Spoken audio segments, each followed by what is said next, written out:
This is a man who was born in Wagga, 10 years in the Australian Test side from 1980 to 1989. 46 tests for Australia, 180 wickets, 21. I could go on. He never took on India, which is an interesting tidbit. And more importantly, he just played golf against Dan Christian, fellow Australian golfer. Thanks for joining us, Geoff Lawson. Absolute pleasure to be with you gentlemen on this festive afternoon. How are you hitting him, Geoff? Yeah. Oh, I did okay today. I had 36 points, but D. Christian plays off +1, so he's a pretty handy golfer. Oh. We had a lovely walk around the links with young Lucas from year 11 at Newington. We just had a very pleasant pre-Chrissy game of golf. I love that, mate. We're deep in this series, Border Gavaskar series. I said going into the last test we were delicately poised. We're even more delicately poised now. 1-1, and just mentioned a little bit earlier on that the betting has Australia as firm favourites. Do you buy into that, or do you give India a chance given they won the last test at the very ground we're playing it? Yeah, well, gambling on sports is always fraught with danger, and at this stage we're coming off a big loss and a big win, and then bossing the game in Brisbane. So exactly what's going on, I don't know. India seem to be in somewhat of a bit of disarray, having arguments with the media and perhaps amongst themselves, and retirements of one of their greats in the middle of the series. So, look, gentlemen, I've never seen so much grist spread out for a meal for a very, very long time. It's great. Cricket's in the news, and back to the original question, 1-1 going into this test match. There will be 80,000 plus there on Boxing Day, and who knows what we will get. What has been the one constant, though, has been Australia's bowling. That has been very good. So let's put the Aussies in as favourites for this test match, but you know, it could go either way. What did you make of all that drama with the media and the Indians? It seemed to spill over, and it seemed to get a little bit perhaps petty. What did you think was going on there? Oh, look, it's hard to tell from a distance, and my original thought was, well, here's an attempt to get into that siege mentality. You know, everybody's against us. You know, the players are against us, the media's against us, the groundsmen are against us. You know, the weather's against us, whatever. And you get yourself into this tight little group of saying that we will play better and show these people how good we are through that siege mentality. And, like I've seen other sides do it. I know, I'm part of a side that went on an Ashes tour in England, and we got into that sort of mentality, particularly when the local media were attacking. It's not that the Australian media have done that very much, but if you feel mentally you need to be in that space, we'll go for it. But I'm not exactly sure what's motivating them at the moment. We'll find out in a couple of days' time when they've actually got to play cricket. Now, mate, you mentioned the bowlers for Australia have been fantastic. The batting, that's probably where we've been having our troubles. But the batting has been happening because we've got Bumrah, 21 wickets at just over 10. 10, yeah. And I know it's not enjoyable to watch a bloke decimate our top order, but how much as a fast bowler have you been enjoying watching him bowl? Oh, he's spectacular. I mean, the number you just quoted, averaging 10 in Test cricket in this series, that's just an incredible number. That's almost back to Rodney Hogg's 78 Ashes, 42 wickets at 12.5. I know that because Rodney told me enough times that was average. And Australia lost that series, I think, 4-1 or 5-1. But Bumrah is just something special. I mean, he's different because of his action, and that little tippy-toe stroll up to the crease and then lets it go at 140 plus. I mean, who's ever done that? I mean, maybe Jeff Thompson to agree. He had a very short run-up and he bowled 155, 160, but with a very different action. So Bumrah, he'll swing it in, he'll swing it away, and he's got a good bumper, he bowls slower balls, he's got it all, and he's always got a smile on his dial as well. He seems to be always, in a very good, relaxed mental space when he plays. I guess if you're averaging 10 with the ball, you would be. But let's say the pitches have favoured bowling, fast bowling in particular. So we had 3 test matches where there's been lots of bounce, lots of movement off the seam, and a bit of swing. So the bowlers have had conditions to suit them. But Bumrah's the guy who has got those incredible numbers. And look, it's been tough to bat against him. and it's really just been Travis Head who's proven he can handle it all the time, and Smithy a bit in the last Test match. But, Bumrah is an absolute handful. I know that you're a fan, and many are, of Sam Konstas. He'll come in and, we'd assume, open the batting for Australia in the Boxing Day Test. How's he going to go against Bumrah in particular?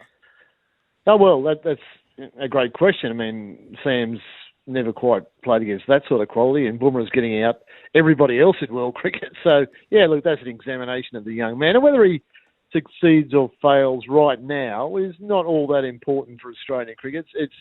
It's down the track, when he gets into 5 Test, 10, 15, 20 Test matches. That's when we'll find out. So, look, if the pitch is okay in Melbourne, and it's been pretty juicy for the Shield games down there, the drop-in pitches. It's favoured seam bowling a lot. Fergus O'Neill from Victoria's got a lot of wickets down there on this MTG track. So if it's the same, it'll be an examination for everybody. And then it might come down to a contest with the bowlers again. But, look, Sam's, he's a teenager. He's pretty relaxed about life. He's a very good player. He's made runs against England in the PM's 11. I guess against India in the PM's 11. He's making hundreds in Shield cricket, even a nice Big Bash innings the other night. So he's just used to making runs no matter where it is and no matter who he's playing against.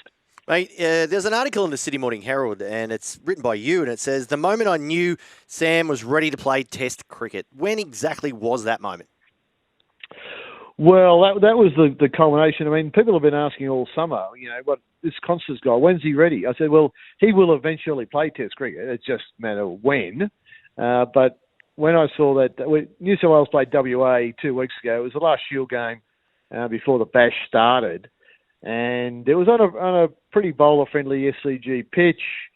New South Wales have bowled WA out for 200 in the first two-thirds of the day's play. And then the afternoon clouds got dark, it got gloomy. And Konstas had to go out and face Lance Morris, who is a Test aspirant. Lance bowls quick. I mean, he's around the 150 mark when he cranks it up. And I just thought, this is a moment, just take all this in. I mean, I'm a New South Wales selector, so I'm there watching the game from that point of view in any case. But I just thought, we're about to find out just how good Sam Konstas is. And Morris bowled very fast. There's no radar down there, but I mean, it looked 150-ish to me from the top of the members stand. I'm glad I was there, not out in the middle. And Konstas played it pretty well. He wasn't that hurried by the pace. He plays the short stuff well, and then when you pitch the ball up, he just gets on the front foot and drives really quickly. So he's never intimidated by bowling of that quality and that pace. So to me, that was the examination that just said, yeah, he's ticked that final box.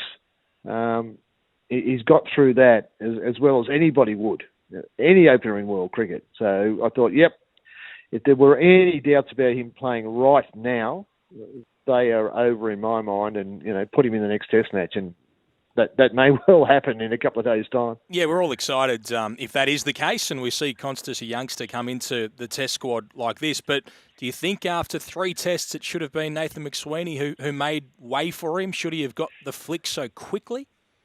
No, look, McSweeney's very unlucky. I mean, first of all, he's not an opener. He never opened in first-class cricket before the Australia A games, which was a tryout for the Test match. I mean, Nathan's done very well for South Australia at batting 3 and 4.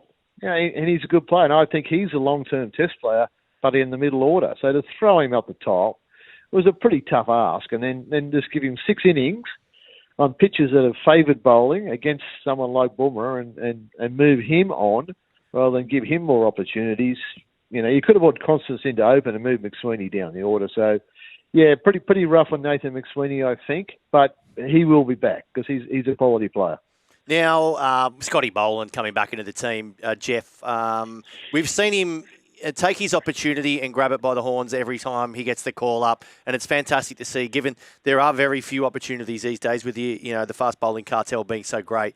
Does he come back in and just take up where he left off? Yeah, I would think so.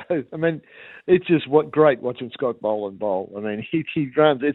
His mechanics are really simple. They're very effective. His methods are not complicated. He bowls a great length. He bowls at the stumps. He gets lots of bowls and LBWs. And a lot of other bowlers are, bowling for nicks outside off stump, but he's at the stumps a lot. It's just a joy to watch him bowl, and to have him come in to replace the big Hoff is, Australia are pretty lucky that, Josh Hazlewood can be replaced by Scott Boland, and he's going to do a very good job. So, that's where we don't have the luxuries of bringing in ready-made batsmen. We do have the luxury of bringing in ready-made bowlers. Geoff, you mentioned McSweeney was unlucky to go out the way that he has. How do you think it affects him long-term? If he is a long-term middle-order batsman for Australia, what's his confidence going to do after getting in and getting out like that? Yeah, look, I don't know Nathan personally, but I've seen him play a lot of cricket, and once again, I saw him play the Shield game at Cricket Central early this year, where Sam Konstas got the 200s and Nathan McSweeney got a big 100 and saved the game in the second innings. So I've sort of seen him up close without actually meeting him, but he strikes me as being pretty level-headed.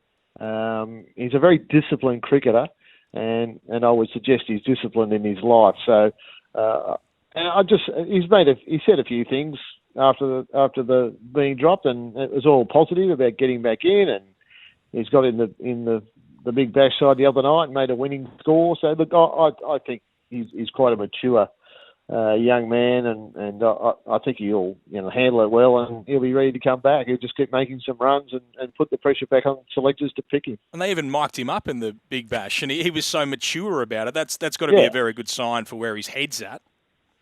Yeah, absolutely. Yeah. I mean, he hasn't, as they say, you don't get bitter, you get better, and he certainly seems to be one of the guys who, I've played 3 Tests. That's a bonus in my life.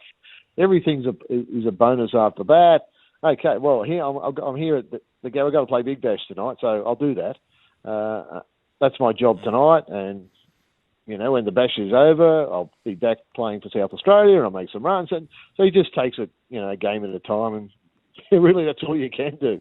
Now, I would have put your selector's cap back on because you mentioned that you are a New South Wales selector. When we were tossing up names to who could replace David Warner or, a couple of these older players in the middle order might retire, everyone seemed to have their opinion onto who they'd think. One of the players that I thought sort of suited the way that Australian selectors like to go with players who have been there before, gone back, scored runs in the Shield format, and then made their way back in. It was great to see Curtis Patterson come back into form recently.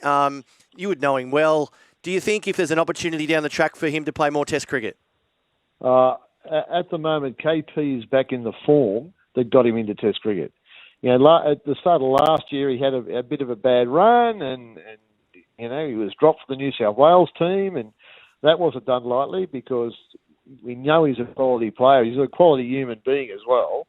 But once again, Curtis took that with the demeanour of a mature guy. Okay, I'm not making runs. I've got to go back, which he did. He went back to St George Club and made heaps of runs back in the state side. He got back into the last Shield game of last season as a concussion substitute, and so he was back on the train really. And this year he's just been in superb form. And he's been making runs, but it's how he's making the runs. He's making them in dominating style. When the going's been tough against the new ball, if he's been in early, which hasn't been that often, but he plays the new ball well, and then he settles in, and the ball gets older, and he starts to score rapidly. It's Curtis Patterson back at that level that got him into the Test side. Let's face it, his last innings in Test cricket was 100, 140 odd or something. So he would be a guy, I think, very much back in the national selectors frame right now. Yeah, you look at him, 527 runs at an average of 105, knocking the door down. It could be a matter of timing, right? With a lot of these players ageing. And mate, another kid that I don't much of a kid, but he's been around for a little while now. The captain, Jack Edwards. He just looks super impressive in all forms of the cricket. Yeah, I mean, Jack's a player. Okay, he's been given the captaincy of the New South Wales one-day team this year. Moses has still been in charge of the Shield side, but Moses missed the last couple of Shield games, so Jack's captain there. But yeah, look, he's come along. 10 wickets in the last Shield game, two fifers, some handy runs. We know he can bat. He's bats in the top order in the white ball stuff. He's been at 7 in the Shield games, but maybe he could bat a bit higher there. He looks to be another genuine all-rounder who could just make a couple of big scores, just make a couple of hundreds in the second half of the season, in the Shield season, and he'll be right in the frame again. But a vastly improved cricketer, I reckon, Jack Edwards, but got lots of skills. He catches in the slips. He bowls fast. I mean, he's up around the 140k mark, and he bats as well. So he's a genuine all-rounder to go along with, the Cameron Greens of the world. Mate, thank you so much for your time. We're going to let you go in a sec. Just quickly, what's your prediction for the Boxing Day test? Yeah, well, hopefully it won't rain. Yeah. That's my first prediction. No, I think it's going to be hot on the first day of the Boxing Day test, so that'll be good. It all depends on the pitch. So this year the drop-in pitches at the MCG have really favoured seam bowling in particular. Look, I'd like to see a nice, flat, hard, dry wicket and make the bowlers work for their wickets for the first few days and maybe a bit of spin at the end. I'd like to see a traditional test match pitch like that. And then we'll find out who is the best side here. Look, and I'll go for Australia. I'll put my patriotic hat on. But really, if the Indian bag get their act together, we know how good they can be. That they've been dominated by the Australian bowling at the moment. But if the Australian batting fails, we could have a tight, low-scoring test match. But whatever happens, it'll be close. But once again, I'll be patriotic and go for the Australians. Geoff Lawson, you're an absolute gem, mate. Thank you so much for your time and your insight. You can catch all of that chat with Geoff Lawson up on the podcast later on. Thank you, Geoff Lawson. Catch all. Okay, guys. Thank you, mate. So I just say, everyone have a great Christmas, and all the listeners, let's have a great New Year and get the planet moving. Thanks, Geoff. Thank you, Geoff. We'll see you soon here in Summer Run Home. What, you're still here? Well, you can see more on the Joel and Fletch socials and catch us live on SEN Radio, you beautiful humans.